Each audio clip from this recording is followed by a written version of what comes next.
J'ai très souvent des messages dans mes commentaires YouTube me parlant de la solitude que ressentent les gens, de la difficulté à rentrer en relation, du fait que les gens ont été très souvent blessés et qu'ils donc en fait savent maintenant se protéger, qu'ils ont beaucoup donné et qu'ils se disent aujourd'hui je ne vais pas donner encore davantage parce que j'en ai marre de donner à fond perdu.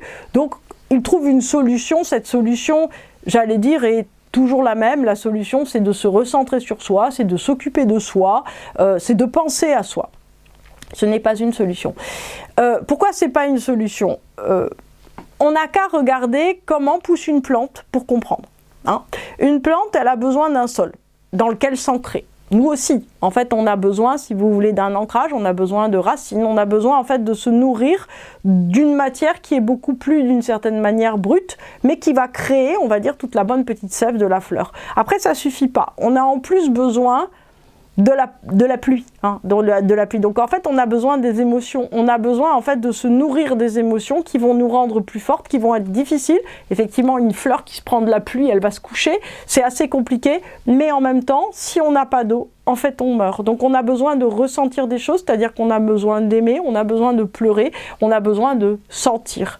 Enfin, on a besoin de soleil. On a énormément besoin de soleil, puisque, en fait, si on n'a pas de soleil, si on ne reçoit pas de l'extérieur un amour qui peut venir de plein de sources, si on ne reçoit pas de l'extérieur un amour en fait qui nous appelle, qui nous pousse, qui nous fait grandir, en fait, on va rester une petite graine dans le sol, on ne va juste tout simplement pas se développer. Alors, la solitude, pour la fleur, elle fonctionne pas. Pour l'humain non plus, en fait. Et je voudrais m'appuyer pour cette vidéo sur ce que raconte en fait Michelle Obama dans son livre, un de ses deux livres, je ne sais plus laquelle, La Lumière, je ne sais pas quoi. Enfin, son livre est génial, vous pouvez le lire, j'ai oublié le titre. Mais en tout cas, elle parle effectivement beaucoup de la solitude avec une très grande intelligence, je dirais une très grande expérience. C'est-à-dire que elle, ce qu'elle présente, c'est que la solitude est un cercle vicieux. Et elle l'a vraiment... j'allais dire, elle l'a vraiment frôlé, la solitude. Pourquoi l'a-t-elle frôlé? Parce qu'en fait, quand vous vous retrouvez première dame des États-Unis, il se passe quelque chose d'absolument infini, c'est-à-dire que à chaque fois qu'en fait vous entrez dans une pièce, c'est pas vous qui entrez dans une pièce, c'est une fonction séparante, c'est une fonction qui vous coupe des autres, c'est une fonction qui d'une certaine manière parle avant vous, c'est une fonction qui fait que vous êtes infiniment sollicitable, c'est une fonction qui fait que vous n'êtes plus une personne, que vous êtes simplement quelque chose qui doit produire, j'allais dire, à la fois un protocole et également, effectivement, j'ai envie de dire une perfection, quelque chose qui peut être un modèle ou quelque chose qui va être infiniment critiqué. Elle parle en fait, j'allais dire des solitudes qui sont toutes simples dans son livre. Elle parle en fait de la solitude qui fait qu'à un certain moment, on est blessé et que comme on est blessé, en fait, on génère une peur et que comme on génère une peur, on finit par générer un problème et une grande difficulté. En fait, l'enchaînement de la blessure à la peur et au problème, si vous voulez, qui finit par devenir un problème de positionnement, j'allais dire social, de positionnement dans nos interactions, ça devient assez évident. En fait, il y a que deux directions, on va dire, dans l'existence. Il y a une direction de fermeture et il y a une direction d'ouverture. Hein. C'est le même principe que le yin et le yang.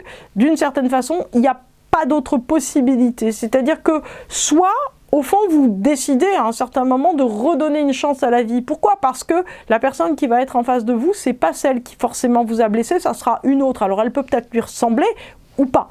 La question simplement, c'est que se fermer à la rencontre, se fermer à cette nouvelle personne qui vient d'arriver dans votre vie, qui pourrait arriver dans votre vie, d'une certaine manière, c'est vous priver vous-même de la force de vie qui peut venir. D'une certaine façon, si vous voulez, quand on commence à être dans un cercle de solitude, c'est encore Michelle Obama qui le dit, en fait, toute interaction sociale devient un danger. C'est-à-dire qu'on se dit, bah, un tel, il veut profiter de moi, un tel, il va pas être gentil, un tel, c'est comme machin, il va faire ceci ou il va faire cela.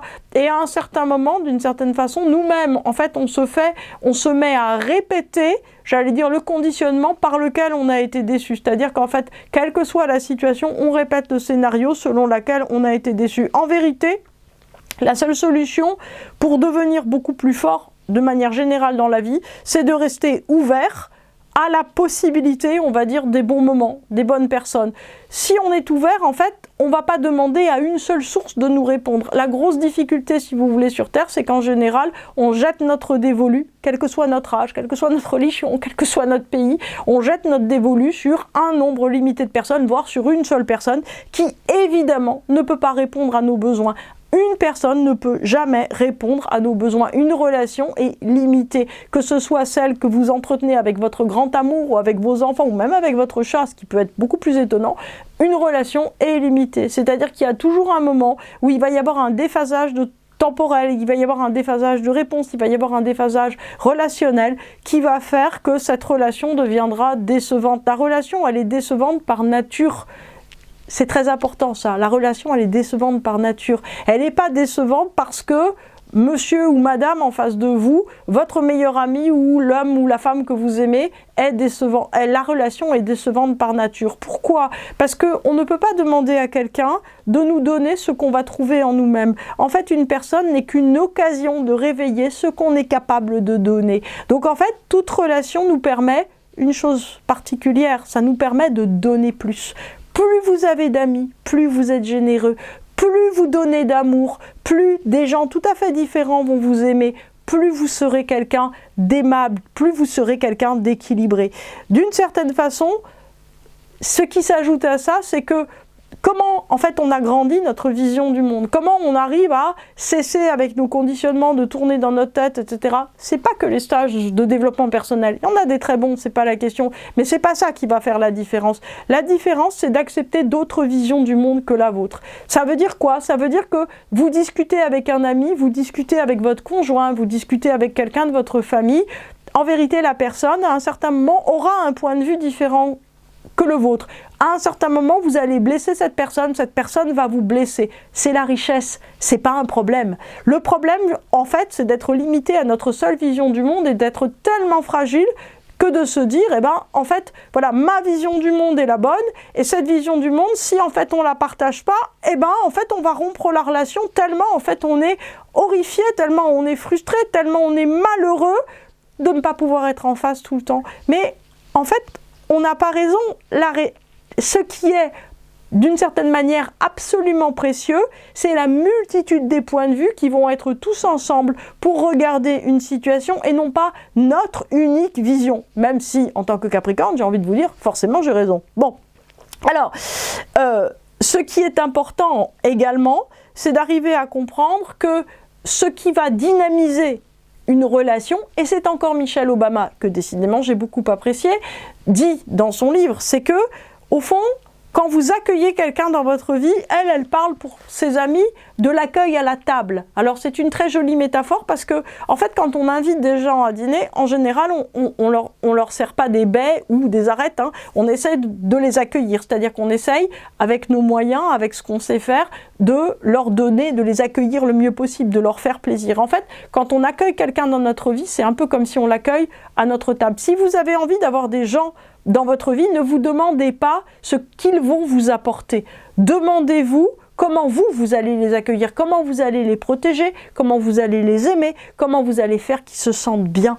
En fait, la question, c'est que, d'une certaine façon, il y a quelque chose qui est complètement tronqué quand on se dit « Ah, mais je me débarrasse de machin parce que j'ai beaucoup donné, la personne ne m'a pas rendu. » En fait, c'est quelque chose qui est complètement impossible. C'est-à-dire que, d'une certaine manière, si on accueille quelqu'un à notre table, si on accueille quelqu'un dans notre vie, il va prendre une place dans notre vie. S'il n'arrive pas à le faire par lui-même, il faut lui demander, puisque si en fait quelqu'un ne prend pas une place dans votre vie et ne veut pas la prendre, bien à un moment, en fait, il viendra tout simplement, mais de lui-même, plus à votre table. C'est-à-dire qu'il y a des gens qui vont tout simplement vous proposer des choses, il y en a d'autres auxquelles il va falloir demander de se mobiliser. Mais quoi qu'il en soit, d'une certaine façon, plus vous donnerez quelque chose, plus l'échange risque d'être riche.